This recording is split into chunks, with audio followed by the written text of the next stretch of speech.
Handicapper Steve here, handicapping the racing from Gulfstream Park here on Wednesday. It is the 28th of February 2024. Gonna look at the 7th race from Gulfstream, but before I get on to that, remember to please follow me on Twitter at Horse Racing Get 5 for more selections for race courses around the world, and I mean it, around the world.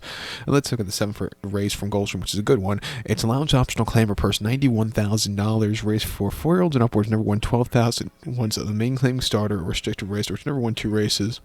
Optional claim price of $35,000 here. We have a very good field of 10 horses going to the main track, the distance of ground of 2,400 meters, if you want to go with that, or the distance of ground of 1.5 miles on the Gulfstream Park main track, turf course, 2,400 meters, 1.5 miles. And I show the diagram, just gives me a second to look at my notes, just bear with me, it's been a long day. My top selection here, I'm going to go with the 7-horse Harry Hood, 7165 for me in the superfecta, 7165 super, top selection 7-horse Harry Hood, this 4-year-old gallon by First Samurai, Mark Henning trains, John Velazquez gets the mount. The horse's most recent appearance came the 31st January here at Gulfstream, so a month ago. Nearly 1.3 miles and an optional 35 claimer. Similar conditions as today, but just a bit of a shorter trip. And he finished third by 3.5 lengths that day. And he had a little bit of a bumpy trip that day. He never really got going. He just kind of stalked that day, and he just couldn't catch Henley's joy. He finally won for the first time in about 5 years.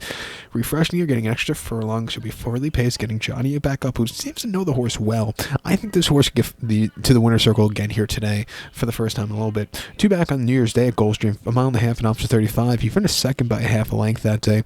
And again, didn't get out of the gate so clearly, was wide. He had the lead. He kind of yielded late, but he ran his heart out that day back to the longer trip.